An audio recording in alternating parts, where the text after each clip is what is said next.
exciting episode of Rick's Horror Review Show. That's Rick's our horror documentary review show, where we review absolutely everything and anything that is related to horror. Horror movies, horror TV shows, horror documentaries, horror primetime specials from the 1990s featuring I'm Barbara Walters. And I'm Hugh Dow. Here we've reviewed the top 10 horror gimmicks in all of wrestling. We did a horror video game review and we did a horror experience review down in Mexico. Because around here, we absolutely love that shit. But if we are honest with you, and me and my producer, as you can see here, are always honest with you, there's a particular type of horror that we have a tendency to gravitate towards, and that's because of greater gravitational attraction as a consequence, of course, of its mess. And that's typically horror that has to deal with the Catholic Church. And of course, you can't have Catholic Church horror without some demonic possession. But of course, I also love a good zombie story. The slow type of zombie that walks slow and just want to eat your brains. What are you gonna do about it? I like a good story about a witch and a witch's coven. And of course, last but not least, a story about a ghost that haunts you in your home. I always feel like somebody's watching me. But tonight, a very, very special episode. And before my producer, who's currently sitting on my lap making sure I do my job, before my producer starts barking in my ears, allow me to tell you about my social. You can find me, Rick, from Rick's Horror, at Rick's Horror on the TikTok, and on the Instagram, and on the YouTubes, and as far as FCasts on the Spotify. But not on the Facebooks. Because that's for those. If this is your first time here, welcome to our show. If you are a returning listener, welcome back. We love having you here. Before I go on this very, very special episode, allow me to wobble. Someone's a little rusty. Allow me to introduce the co-host of Rick's Horror Review Show, Rick's Radar Horror Documentary Review. Bill of the Eye! Here I am, rocking like a what? Like a what? Oh yeah, like a hurricane. I got the baby here, and we gotta get back. We gotta get back to our old shtick because you kind of went off the rails there and started doing all kinds of other shit, and kind of left me by the wayside. And kind of a nice little break there, but I'm ready to get the show on the road and to get it done. So why don't we just get it done? Well, I'm sorry, but we were trying new things out. If you have not seen our previous episodes, you're really missing out. We did the Science of Horror, where we strapped on some sensors on a couple of guests and found out if they were in fact horror lovers. You can say you love horror, but do you really? I love me some horror. It's like my favorite thing in the whole world. And we strapped them on some sensors, and we saw the reaction, didn't we, Billy? Yeah, I mean, I gotta say, it worked pretty well considering you just build those things, and you can always expect new designs to be a little bit buggy, as you might know, considering your background. But I thought that they were interesting episodes, and good job here. This one's for you. Oh, well, thank you. Yeah. Anyway, let's get started with tonight's episode. Enough with the rambling. Tonight's episode is slightly different than our usual shtick, although if you saw the Pascagoula episode on Files of the Unexplained, then this one should be familiar to you too. Tonight's episode, another Netflix show, Encounters. The first episode, which is called The Messengers. Now, if you are familiar with our show, the old shtick that we use, we're back. Rick's Horror Review Show is back. If you're familiar with our shtick, then this format will be familiar to you. We're going to talk about the facts of this particular case. And then we'll do a little bit of reenactment of the event. Completely factual reenactment of the event. Nah, a little improv never hurt anybody. And then Billy, as opposed to me, I felt that he was a much more appropriate person. You can say I'm a person. Yeah. Okay, Billy the AI will present to us alternative theories as to what could have happened in these events. But anyway, without further ado, let us begin. Okay. So, here are the facts of this particular case. And look at my producer. There he is. Oh, he's a good little producer.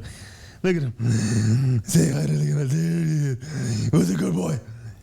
Who's a good boy? He's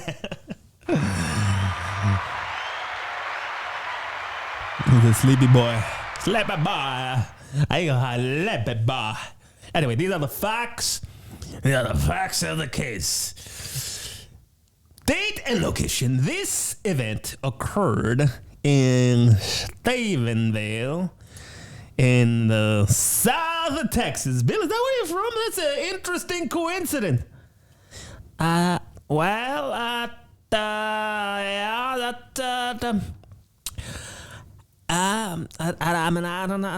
don't know what that's that's definitely a very, very interesting coincidence. But I know Stephenville very well. It's very close to where I'm from. But I don't really like to talk about where I'm from because it's that private stuff. Like I got that information in a private server. I don't really want to give anybody access to that kind of stuff. Hey, I get it. But you're familiar with Stephenville. Stevensville. Stephensville? No, just Stevens. Just Stevensville. Stevensville! What are you doing? Like some kind of German accent or something? Anyway. Okay. So the sighting occurred. And by the way, I lowered, or I should have said, I raised my lights, and I think you can actually. Did I say I raised my eyes, or did I say I raised my lights? I raised my lights so that I can look directly at these cameras now, and it doesn't look like I'm squinting the entire time. That's an improvement. There I am. Here I am. Rocking like a hurricane. Anyway, the sighting occurred on January 2008, primarily in Stephenville, Texas, a rural town about 100 miles southwest of Dallas, known for its dairy farming. There are several detailed witness accounts to this event. I'll give you some observational details now. So first and foremost, let's talk about a gentleman by the name of Steve Allen. But not Steve Allen from The Tonight Show, starring Steve Allen. That's a different Steve Allen. This one's from Stevensville, Texas. And no, I know what you're thinking. The town is not named after this gentleman. So Steve Allen, who is or was at the time a business owner and a pilot, saw the UFO around 6 p.m. while out with some friends, Glenn Schutzel and Mike Godum. Schutzel? Is it Schutzel? Schutzel? And Glenn Schutzel? And they noticed an unusually large and silently moving object in the sky at, really high velocities. Way too fast. What? Well, that thing there, that thing moved way too fast to be a plane. And I know planes. Anyway. The object had bright lights that shifted configuration, altering from horizontal arrays to vertical ones within seconds. Later, they also apparently observed military jets that looked to them like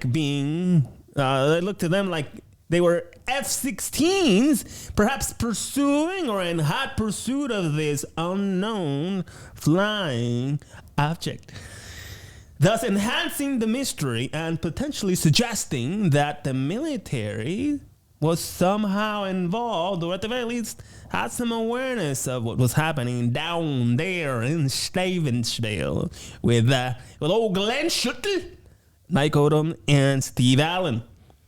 Now, there are other witness accounts to this event. By the way, I think there were hundreds of eyewitness accounts, but this episode that we looked at, again, called Messengers, in the series called Encounters. Did I mention that? I don't reckon someone's a little rusty. Tonight we're talking about Messengers, the first episode in the television miniseries Encounters, found on Netflix.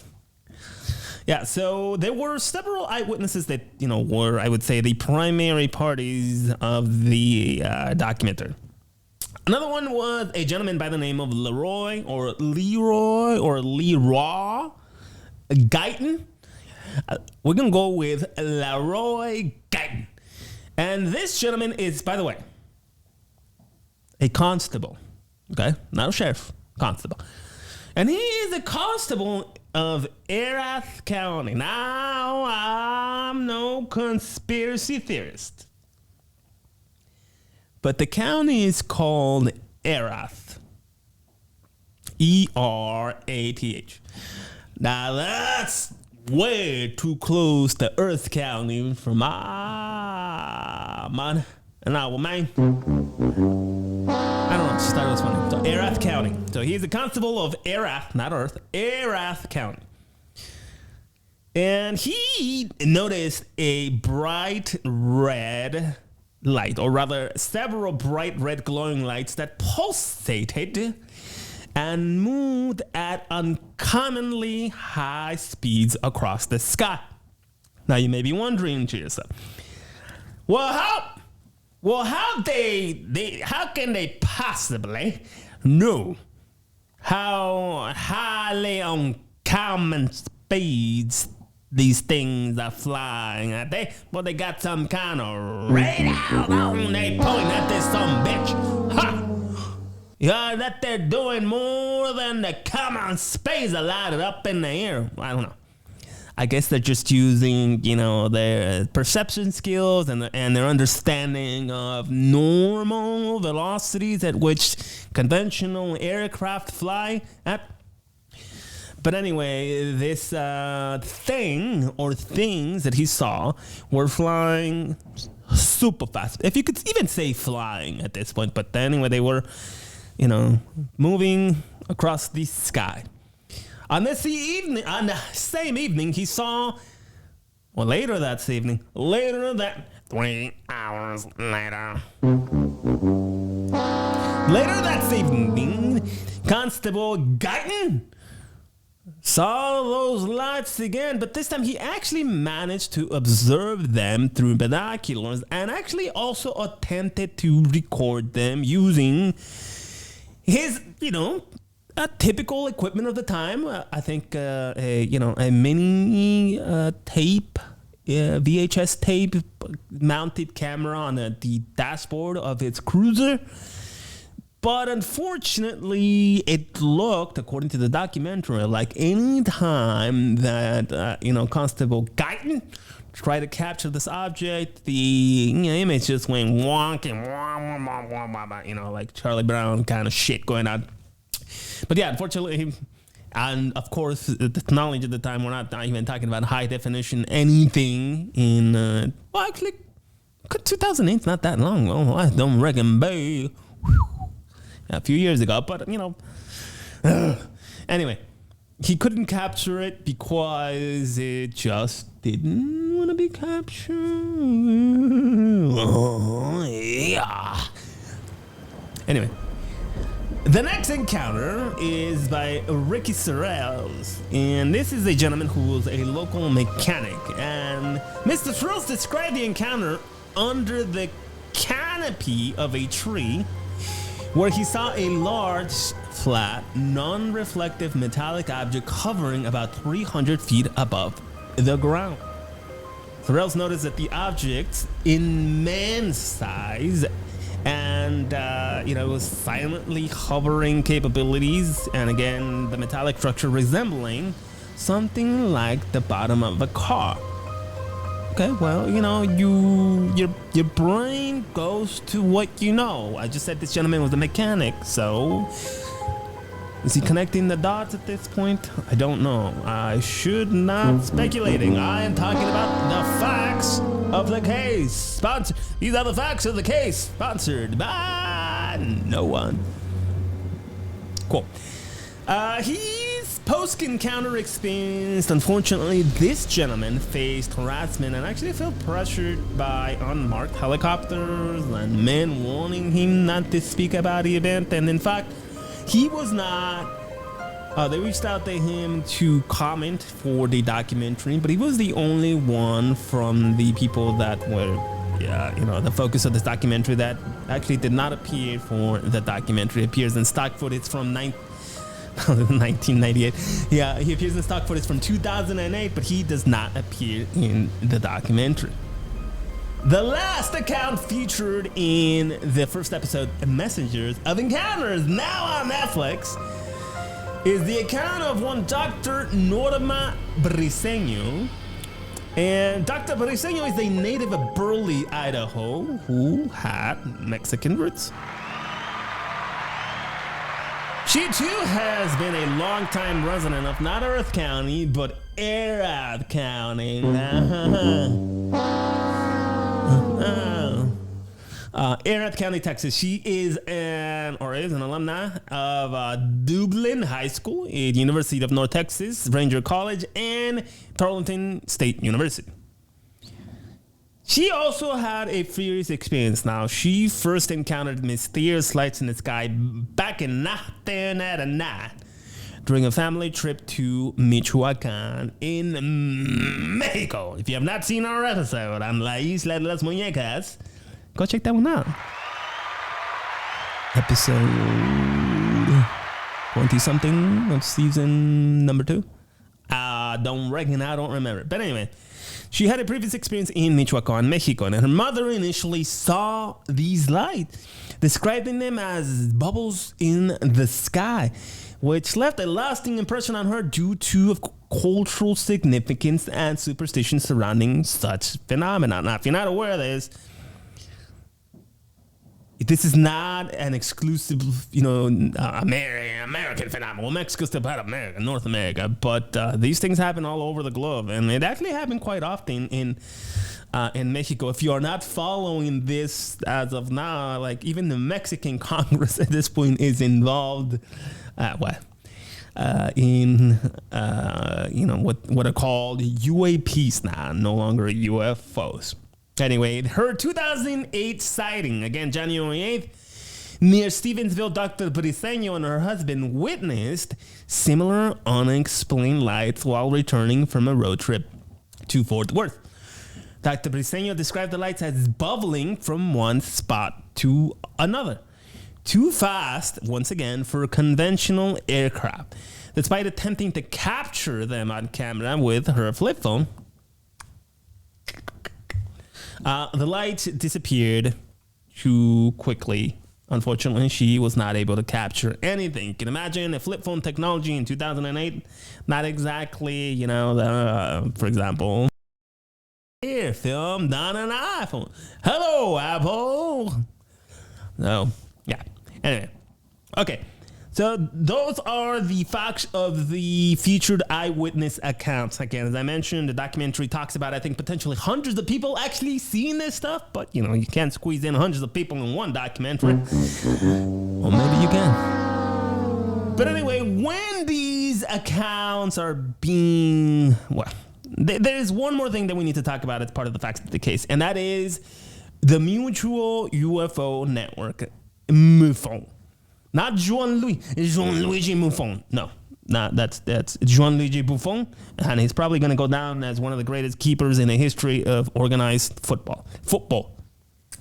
Now, the Mutual UFO Network, MUFON, is an American-based nonprofit organization that is one of the oldest and largest civilian UFO investigative organizations in the world. It was originally founded back in '69 and collects and analyzes reports of unidentified flying objects, mostly known as UAPs now, primarily from civilian sources. Now, MUFON's mission involves scientifically studying the UFOs for the benefit of humanity through investigations, research, and education. Now, that doesn't mean they have access to actual unidentified flying objects. And again, I use UFO and UAP interchangeably because it was far more common for somebody to call, or rather for the UFO term to be used in those days. Okay, so where were we? Great. So a little bit about the methodology that MUFON uses, or not just in the Stephenville's case, but in general. So in terms of data collection, MUFON collected radar data from multiple sources, including the FAA, Federal Aviation Administration, and the NWS, the National Weather Service, for the time and location of the reported sighting. In terms of how they conduct scientific analysis, they perform radar analysis, and these analysts who reviewed the radar data try to track any anomalies that match the time and the descriptions provided by the eyewitnesses.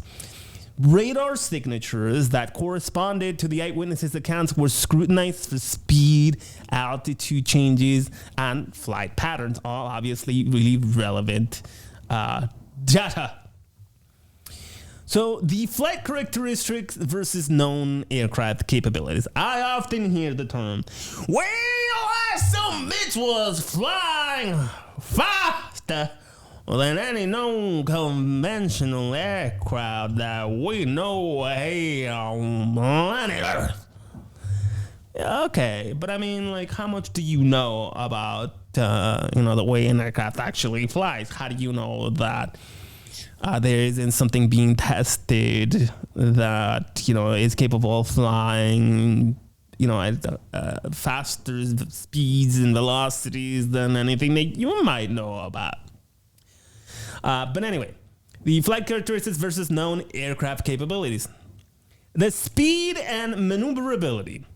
The objects that were reported and later confirmed by radar performed rapid changes of direction and altitude at speeds far exceeding that of any known, at the very least, commercial or military aircraft. And I say of any known because it is not unusual for governments to not disclose their technological capabilities in the interest of national security. This is not going to be new to anybody. Every government across the globe does this.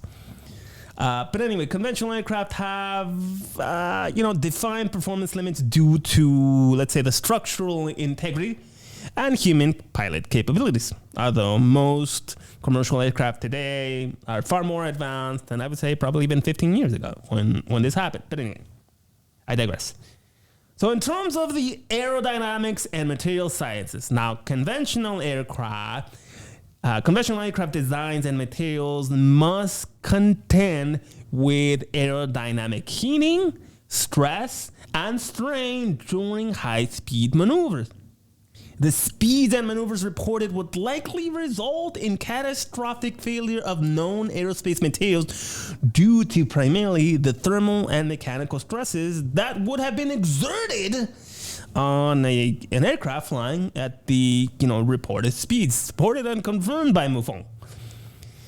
So in terms of thermodynamics and heat dissipation, high-speed flight, especially at supersonic and hypersonic speeds, generates significant heat due to air friction.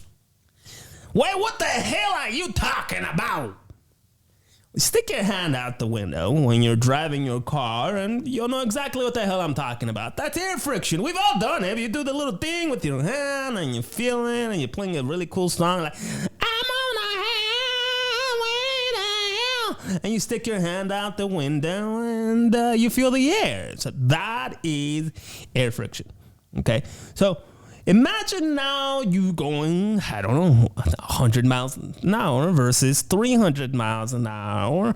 When you do this with your hand, you can generate lift, right? It's a pretty cool thing. But what if you do this? You immediately feel that friction against your hand, right? And the faster you go, the more, the more heat due to the air friction your hand would suffer because of the space, okay? So the ability to manage this heat without visible degradation or contrail formation, as reported, suggests technologies beyond current publicly known capabilities in thermodynamics and heat shielding. Of course, currently known to us, the general public. Maybe there's something out there. I'm speculating again. We'll save that for the alternative theory. That's my producer. My producer agrees.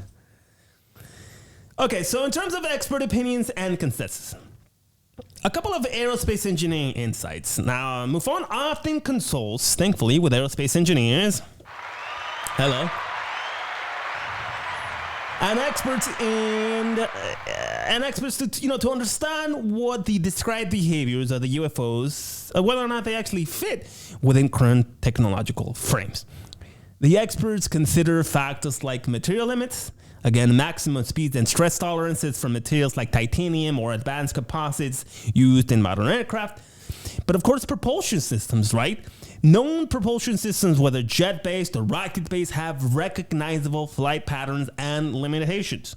The absence of loud engine noise, as reported in many UFO sightings, also raises questions about the conventional propulsion methods that, maybe even possibly electromagnetic or gravitational in nature. So what the hell is actually powering this aircraft or these aircraft? I mean, can we even call them aircraft?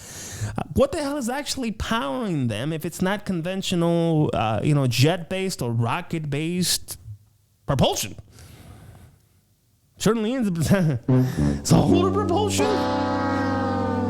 Electric propulsion? Sure, possibilities, but again, we don't have technology that can propel something at those speeds using, what we know about, at the very least, what I know about electrical technology. And I don't reckon know a little bit about electrical technology. Okay, so in terms of conclusions and challenges for the facts of this case, given the advanced flight characteristics observed and recorded, MUFON concluded that the objects seen near Stephenville were not conventional aircraft. The detailed radar data, which showed unexplained aerial maneuvers and characteristics, reinforced the testimony from credible witnesses such as pilots and law enforcement officers. And those, ladies and gentlemen, are the facts of this case, the 2008 UFO sighting. Billy, how you doing?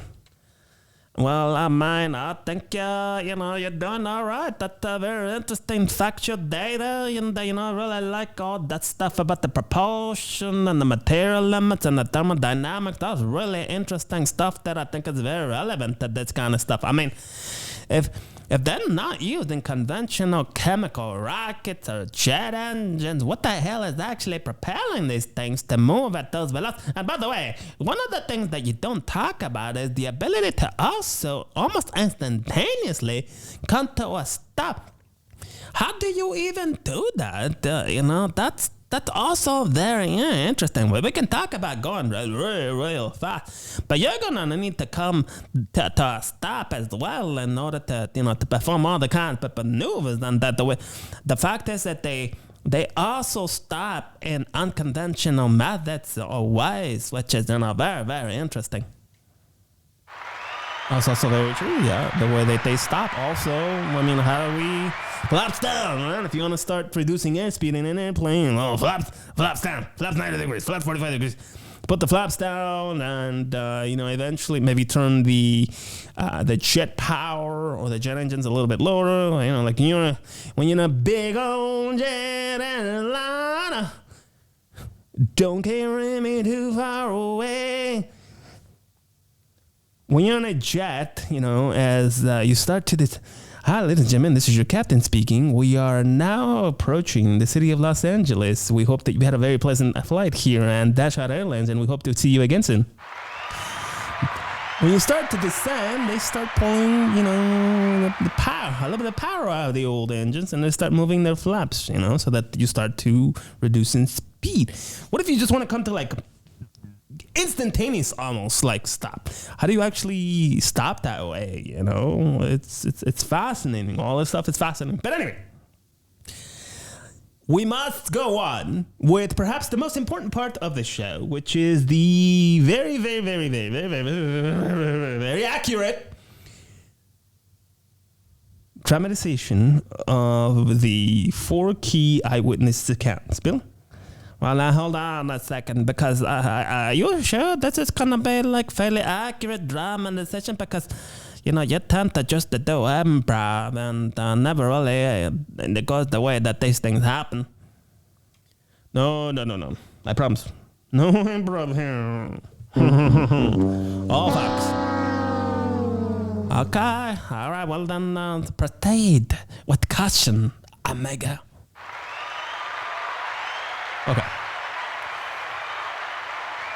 So now we will reenact the sightings, the 4 primary sightings, or the 4 sightings that were the primary focus of the first episode, Messengers, of the miniseries on Netflix, Encounters. Act 1, Steve Allen's evening flight prep. At a rural airfield just outside of Stephenville, Texas, Steve Allen and his friend Glenn Schultz, Mike Odom, are preparing for an evening flight to spot the old wildlife. Alright, Bo, let me pull the old turbo prop from the hangar, and then we're going to be doing ourselves some flying tonight. Who ready? I am ready. Glenn, you ain't been drumming in generation. Why are you kidding me? Yeah. No, I just I like to talk this way because my grandfather, I was German, and then my grandmother, she was also German. Oh, you two just like the better. What in the tarnations? What? You see that thing up there? Well, what again?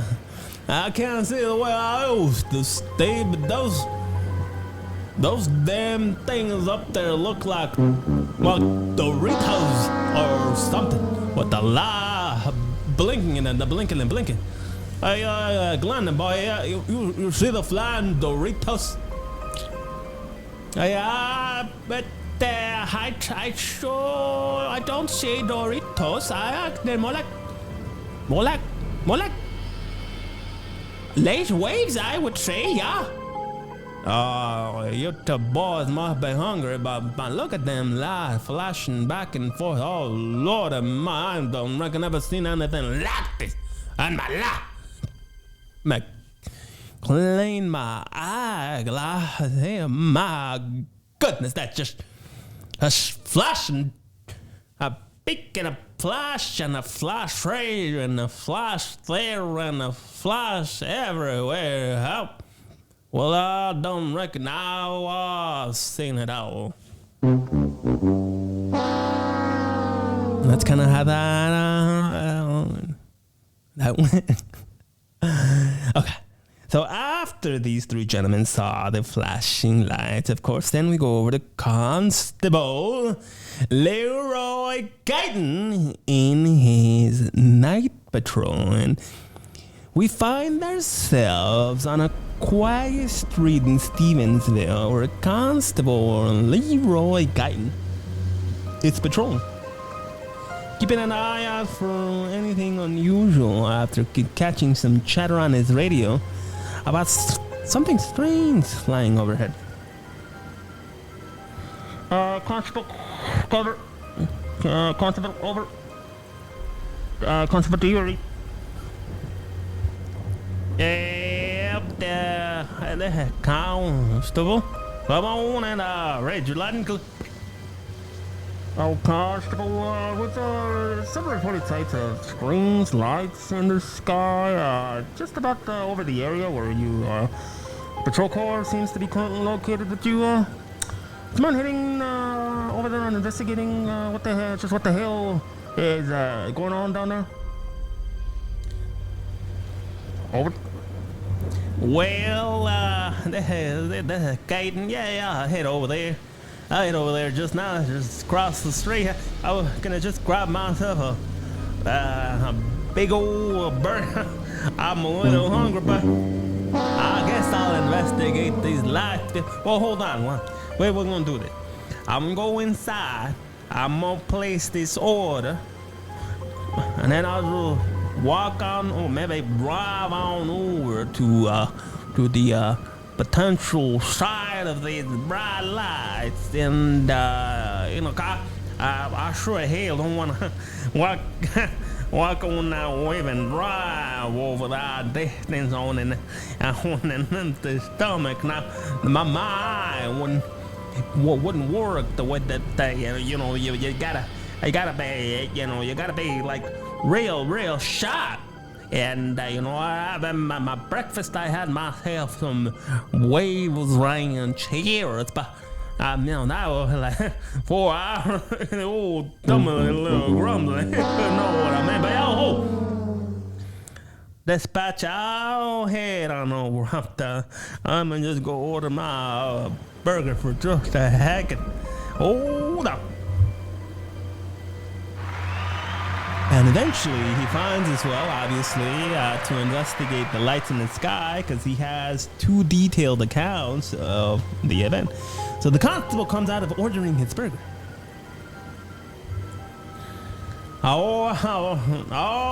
Dispatcher, do you read that? Constable Guyton, over. Go ahead, Constable. You had an opportunity to investigate those lights yet? Well, funny thing happened, dispatch. I was over at Mike's Burger, and little do the old constable, retired Constable Jameson, well, he was in there having himself a burger. No, I haven't seen that old constable in like 10 years or something like that. And I just had to, I stopped by and say hi to him and how's the wife doing? Do you remember little old Jimmy? Over. Constable? Oh, yeah, little Jimmy. That's the old constable's baby boy. Yeah, he is off to college. That's a college, man. Can you believe it? Over. Constable, I really should investigate the strange lights in the sky. Over. Oh, dispatch, I'm gonna get to the light. All right, let me finish my story. I'm gonna get to the light. Anyway, so little Jimmy's off to college, and I get this right. You remember Aretha? Yeah, Aretha. She about to get married. She finished law school last year, and she gonna get married later this year. Can you believe? My goodness, time flies so. Oh, hold on a second, dispatch. Not taking my orders, ready? And obviously the constable's having some difficulties in getting over across the street, but thankfully, I think he gets there. All right, dispatch the constable, over. Constable, have you had an opportunity to walk across the street and tell us what the hell's going on over there? Well, yeah, funny thing, how I can grab my burger and then I'm walking over to my patrol car and I realize I don't reckon leave the keys inside the patrol car. Oh, Lord, I'm so sorry. Do you think you can send another patrol car here, one of them Jimmy Jack things, and to help me out? Or maybe is there a spare key at the station or something around like that? I don't know. I can see the light from here just fine. I ain't gotta walk across over there. Oh yeah. Oh, they blinkety lights. You know, that's typical non-conventional aircraft like light. Yeah, they will move way too fast. Nothing like I've ever seen before. Clearly traveling at the speed that far faster than any conventional aircraft, using conventional technologies like jet engines or maybe chemical rocket engines can potentially travel that. So yeah, that's definitely a case of what we still call in 2008 an unidentified flying object. And by the way, I also see a couple of S-16s chasing about. So that's very clear that potentially that the military is also involved in that. But anyway, do you think you can bring over that Jimmy Jack thing, to get the thing with the and open my car door? Over. And that's how the event with the constable went. My producer approves.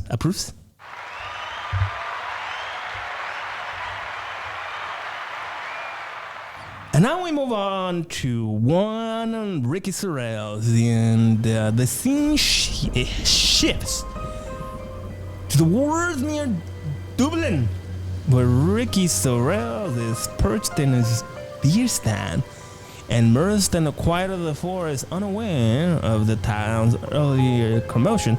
But suddenly, he sees something. Well,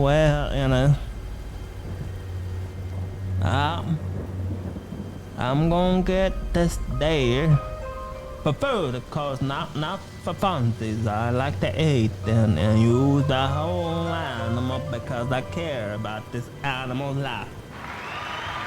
Okay, well, I want to thank. Whoa! What in the tarnation?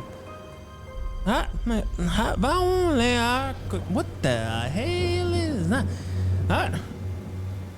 Hey, dear, you see that thing? Oh, that thing, strange looking thing, only 300 feet above me.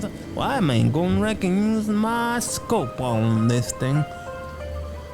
Well, it look like the underside of a car or something. But hold on a second.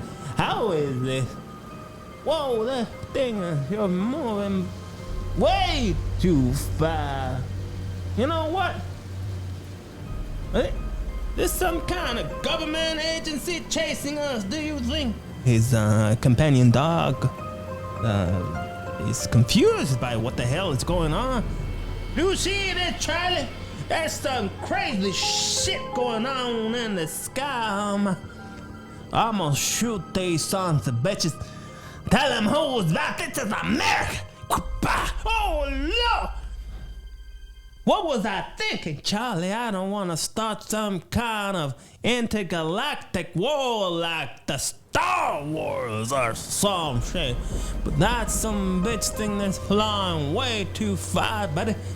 But that's probably one of the cleanest undersides of a car I've ever seen. I wonder I wonder what model. I meant like a late 2008 standard intergalactic UFO UAP. That is a beauty. Look at the undercarriage in this bad boy. That's like clean ass switch. Well, I could just, stare at that thing all day. Oh, Charlie.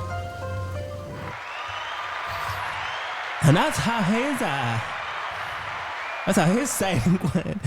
And finally, we move on to a rural road near Stephenville where Dr. Norma Brieno, alongside her husband, are returning home from a trip to the Fort Worth area. And during the drive, Dr. Brieno spots the same mysterious, fast-moving lights she remembered from 1989 in Michoacan, and the lights appear to be bubbling from one spot to the other. Ay, mira nada más. Está very interesting. This really captures the scientific mind. If I could knock on my little flip phone and start collecting some data points. Mira, the lights from Michoacan. That is very interesting. Hey. And she talks to her husband. Hey, can you pass me my scientific pad? I need to take some notes and do some calculations right now. Sí, mira nada más with the pulsating light. A ver.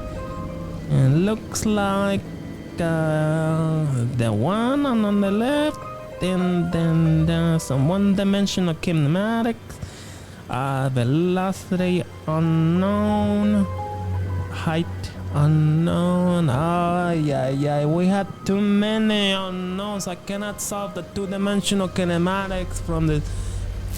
Do you remember? Hey, Amorcito, do you remember another formula so that we can gather the velocity of an object that is very clearly moving at speeds that are unconventional for aircraft, that we know of, that use conventional propellants such as jet fuel or chemical rocket fuel, even solid fuels.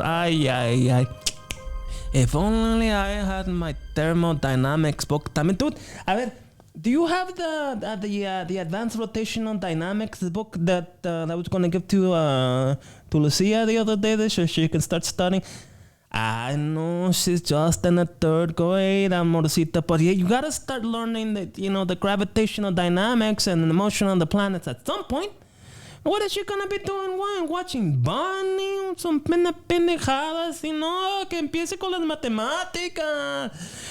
I guess I didn't leave it, but anyway, these lights are definitely a little too fast. You know what? Let me call my mommy. She remembers from the 2008, from 1989, Michoacán. A ver, mami, ¿qué crees? Sí, las luces, the lights, the blinky lights, the bubbles, ¿te acuerdas? Ay, ahí están otra vez. I know, I tried to take the data already, but there's too many unknowns. I was trying to solve the one-dimensional kinematics, but I can tell you this, mommy, it is definitely not behaving the way that we'd expect conventional aircraft to behave, because clearly the air friction that is being exerted, it is not following thermodynamics. I know, I left the TI-89. I was gonna do it by hand, pero nah. And that's how that event went, as Dr. Brieno tried to calculate the velocities, but unfortunately, too many unknown. Anyways, the witnesses gather under the starry lights of the Stephenville incident. They muse on a nice eerie spectacle, agreeing that whether they are earthly or otherworldly, these mysteries have brought all of them together in a shared and wonderful experience. Bill? I mean, well, you know what? I'm going to say that that's kind of entertaining, even though I don't think most of the stuff occurred the way that you reenacted it. But anyway, I would say that was kind of fun, especially the two-dimensional kinematics and the too many unknown variables. Hey, that's Dr. Brieno was not doing, so this is all facts. Okay, they were not fact. They was taking back. I mean, I don't know. Maybe she actually tried to calculate stuff in her head. Oh, she absolutely tried calculating stuff in her head. No question. Anyway, time for an alternative theory. So what the hell actually happened in 2008? Okay, I'll let you do one, Billy, and I'll do the other. Okay. Welcome to the first ever episode of Alternative Theory with Billy the AI. I'm your host, Billy the AI, and well, here's the first alternative theory. I think maybe perhaps it was military aircraft testing. You know, the easiest conclusion to make. You know, the objects on light seen were part of an undisclosed military exercise involving either conventional or experimental aircraft. And, you know, this is supported by the fact that the U.S. Air Force admitted to conducting F-16 training flights in the area after initially denying involvement. I mean, it could just be military aircraft testing. Could be. We're proposing alternative theories. All right, my turn. I propose an atmospheric optical phenomenon. Optical illusions caused by atmospheric conditions such as temperature inversions could explain the sightings. These temperature inversions can bend light over long distances and create mirages or even distort the appearance of objects in the sky, leading to misinterpretations of natural lights. Oh, I'm gonna say atmospheric phenomena. Billy, what do you think? Billy? Well, okay, I mean, that's a perfectly valid alternative theory. Okay, how about this one? Maybe it was commercial aircraft misidentification of the lights and the movement, so it could be misidentified commercial aircraft. And, you know, given the air traffic pattern over Texas, lights from high altitude planes could be seen or mistaken for unexplained aerial phenomena, especially when viewed from angles that make the flight paths appear unusual. And this has been another episode of Alternative. Okay. Not an episode. I'll propose the final alternative theory to the UFO event in Stephenville in 2008. Psychological and social factors. Now, social influences and the psychological effects of UFO culture can heighten perceptions or encounters. The spread of initial reports could have influenced others to interpret ambiguous aerial phenomena as potentially extraterrestrial or unexplained, a phenomenon known as mass suggestion. So I propose mass suggestion. Maybe too many people were watching War of the Worlds. As we saw in this documentary, they mention War of the Worlds often, and could just be that. So I propose mass suggestion. Well, I mean, yeah, that's definitely an alternative theory. So anyway, this has been another exciting episode of Alternative Theories with Billy the AI. Again, this is not an episode, just a segment. Damn it, Billy.